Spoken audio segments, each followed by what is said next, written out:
de saúde, né? Ou então a dificuldade que ele vai ter que fazer sempre um exame particular, que é um exame caro, não deixa de ser uma coisa que você tem que lembrar.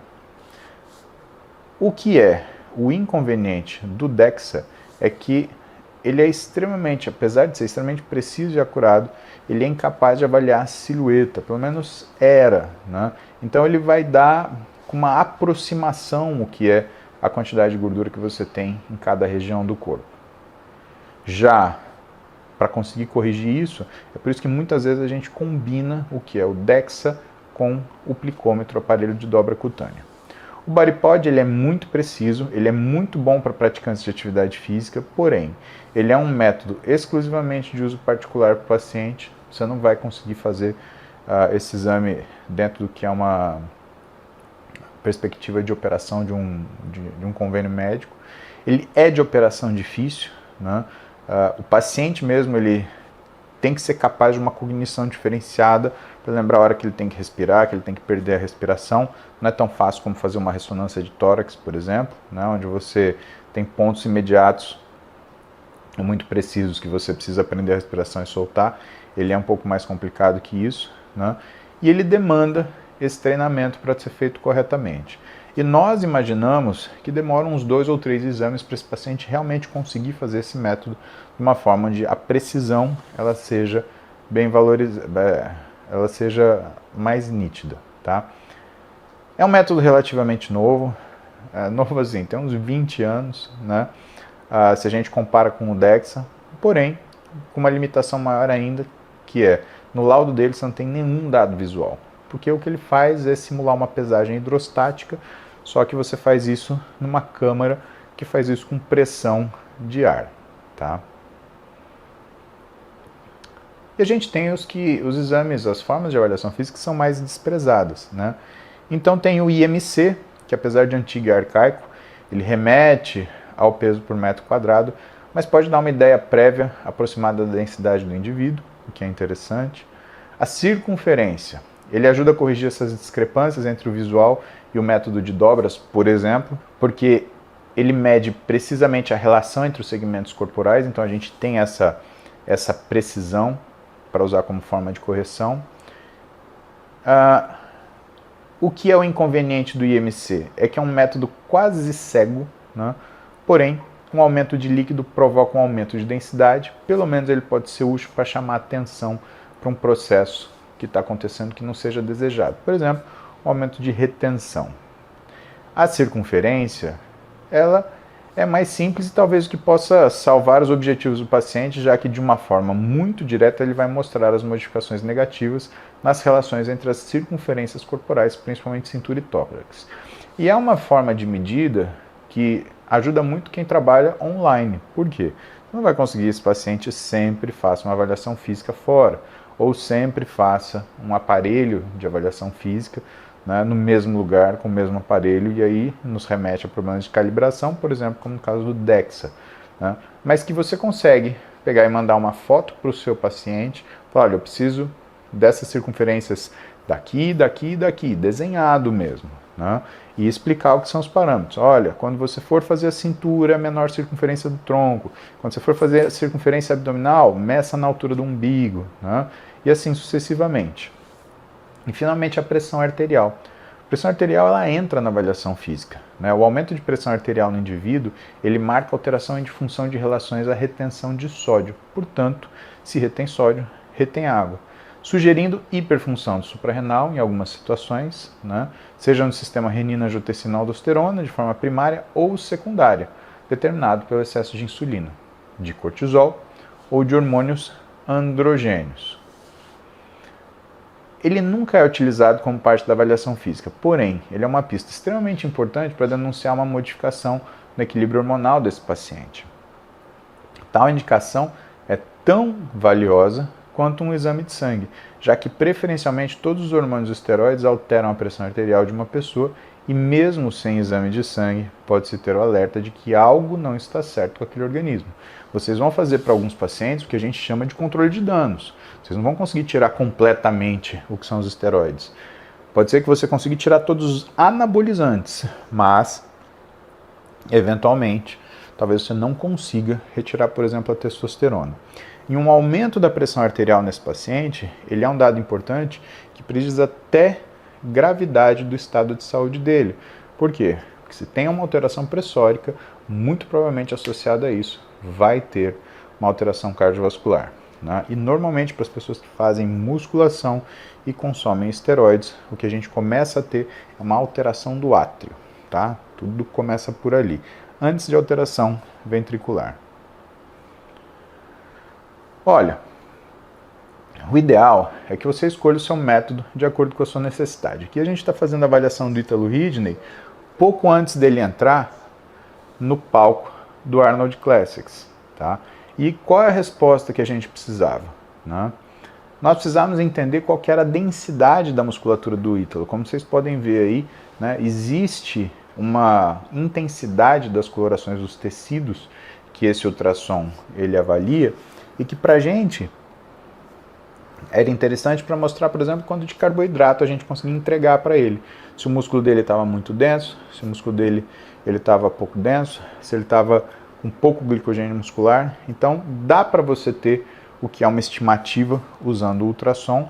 Né? Claro, você tem que ter uma experiência boa com isso, por isso que é a questão da curva de aprendizado, para você conseguir falar dessas coisas que não necessariamente foram feitas para que o ultrassom ele te entregue.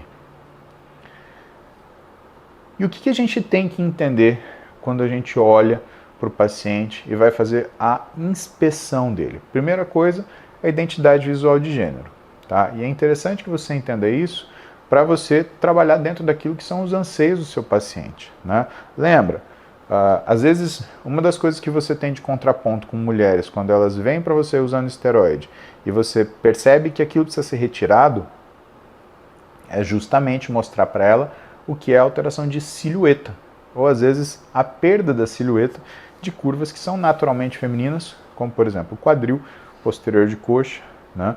E que quando você tem a ação principalmente de um androgênio derivado de DHT, você acaba diminuindo um pouco o que são essas curvas. De uma forma muito diria até intuitiva, nós sabemos que existem diferenças grandes na silhueta do homem e da mulher. Tanto que, quando a gente olha o físico de um homem e de uma mulher, um do lado do outro em relação à sua silhueta, você já sabe, ou consegue estimar, qual é o homem, qual é a mulher.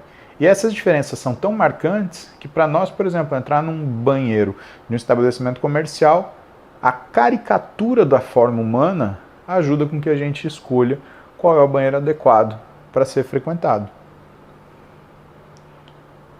O que talvez a gente não tenha conversado de forma mais aprofundada nos nossos encontros médicos, nos congressos, ou mesmo em cursos de estética, é que o físico feminino ele tem 5 formas básicas. Ele tem a pirâmide de base para cima, que é aquela mulher um pouco mais androgênica, aquele quadril mais estreito.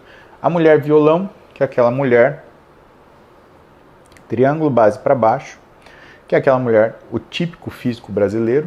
Né? A mulher retangular, a típica modelo de passarela. E a mulher com físico em X ou físico em 8. Alguns chamam também mulher com físico de ampulheta. Né? Então tem um tronco um pouco mais exuberante, tem um quadril exuberante e tem uma cintura que chama bastante atenção. É um físico muito bom de se trabalhar, porque a mulher ela praticamente está pronta, não tem muito o que você fazer, você vai mexer mais com texturas, tonicidade da musculatura, proporção de segmentos musculares, mas é um físico extremamente difícil também, porque se alguma coisa acontece, ela ganha peso, ela começa a ficar mais robusta e isso pode dar uma sensação mista nela. Uma sensação que mesmo às custas de ganho de massa muscular façam com que ela fique infeliz com o físico dela à medida que ela vai se sentir fora do peso. Finalmente, a mulher com físico oval. Esse é um tipo físico dificílimo para ser trabalhado, porque é uma mulher que, na menor alteração de peso, ela vai ter um grande impacto visual e que muitas vezes ele é acompanhado também por uma diminuição do que é a musculatura de quadril e de coxa. Então é um grande trabalho conseguir se desenvolver um quadril, uma coxa, para ficar proporcional, por exemplo, à linha de cintura e a gente conseguir ver aquele formato que vai afinando ao longo do organismo. Já os homens, pessoal, eles não têm tanta variação assim. Eles todos derivam de um físico meio trapezoidal, onde você pode até ter um físico retangular, né, muito característico daquele tipo ectomorfo, né, mas que vale lembrar que existe o homem triângulo de base para baixo, que pode estar associado a algumas síndromes genéticas, mas também pode estar associado com algum diagnóstico de avanço crônico, como por exemplo um hipogonadismo. O hipogonadismo ele aumenta a deposição de gordura na região da barriga e preferencialmente de gordura subcutânea. Aí você tem o homem com o formato trapezoidal, que é aquele sujeito mais robusto, que parece estar sempre musculoso, né? Você tem o homem de corpo ovalado, é aquele homem que, independente do peso que ele pareça, ele sempre vai aparentar que está acima do peso. E, finalmente, aquele homem que é forte por natureza. Você conheceu gente assim na sua vida. Esse sujeito ele não levanta uma pluma dentro de casa, mas tem um físico triângulo de base para cima, né? Mostrando esse formato em Y que é criado e que é muito agradável, né, da gente observar num físico masculino típico. Só a avaliação física contínua nos dará qual tipo de resposta ao processo de melhora física de forma aguda e seu padrão de mudança de forma tardia. De certa forma, pessoal, essas modificações elas são gênero dependentes.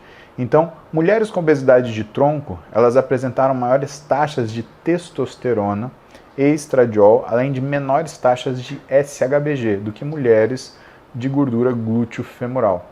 Então a gente observa principalmente esse aumento de androgênio em mulheres com obesidade no tronco, sugerindo que nas mulheres o aparecimento de obesidade no tronco ele pode estar ligado, grande parte das vezes, com a modificação da função dos androgênios no corpo dela.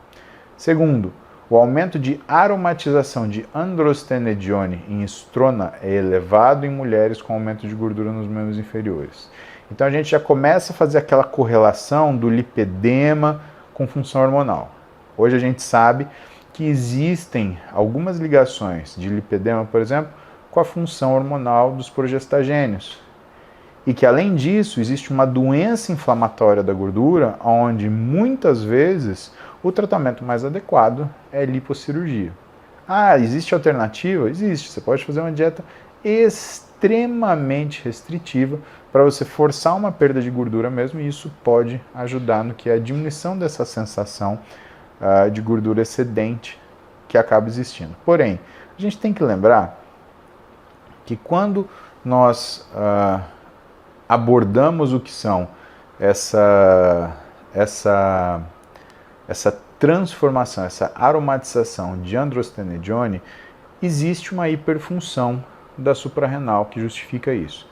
Se você está produzindo androstenedione em abundância, provavelmente você está produzindo também mineralocorticoides e corticoides. Lembra que a suprarrenal ela trabalha tudo em conjunto e ela responde a CTH. Então, vai estar funcionando mais a camada glomerulosa, produzindo mais mineralocorticoides, que vai ajudar no inchaço. Vai estar produzindo mais na camada reticular os androgênios de origem suprarrenal, né? Tanto que o androstenedione é um androgênio de origem adrenal que vai ser aromatizado em estrona antes de ser convertido em estradiol. E, de uma certa forma, né, nas mulheres que têm um aumento de gordura nos membros inferiores, além do que é a função progestagênia, que está dentro dos mineralocorticoides, lembra que a segunda coisa que o corpo produz depois de produzir prednisolona, a segunda é a progesterona, né? Ela vai estar alterada nessas mulheres que têm esse tipo de situação. O que é muito difícil é que você pode tirar gordura, mas pode ser que você não tire a inflamação. E é por isso que lipedema, por exemplo, é uma coisa tão difícil de tratar. E claro, se você decide fazer uma dieta extremamente restritiva, você tem que lembrar que, em primeiro lugar, essa mulher precisa conseguir fazer essa dieta. Uma mulher que talvez vivesse para isso, né, seria um desafio talvez mais ameno do que uma mulher que faz jornada dupla de trabalho, que trabalha o dia inteiro fora e depois chega em casa, ainda tem que cuidar de questões domésticas e que, portanto, tem um nível de estresse extremamente alto e que, no final das contas, acaba tendo aquele comportamento alimentar de também buscar o alimento por questão de uma recompensa necessária para o grande desconforto que ela vive ao longo do dia. Terceiro, há indícios de que o estresse social, comportamental e biológico atuem para desregular o sistema neuroendócrino, resultando num perfil androide de deposição de gordura com mais gordura visceral.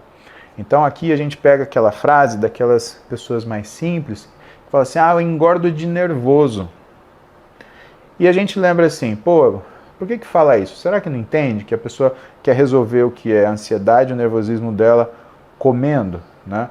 É mais difícil do que isso, pessoal, porque se assim fosse somente, ela não teria uma deposição de gordura especificamente em alguma região. E quando você lembra que o tecido adiposo visceral ele é rico em receptores corticoides, e por mais que ele faça tanto termogênese quanto lipólise, ou preferencialmente que ele faça lipólise fácil, ele também capta mais fácil essa gordura. E uma das coisas que a gente percebe no dia a dia é o quanto o cortisol ele acaba sendo um hormônio que é liberado para normalizar o que é a função metabólica dessa pessoa, a título de conceder capacidades de exercer o que é sua capacidade física ou o que é a capacidade física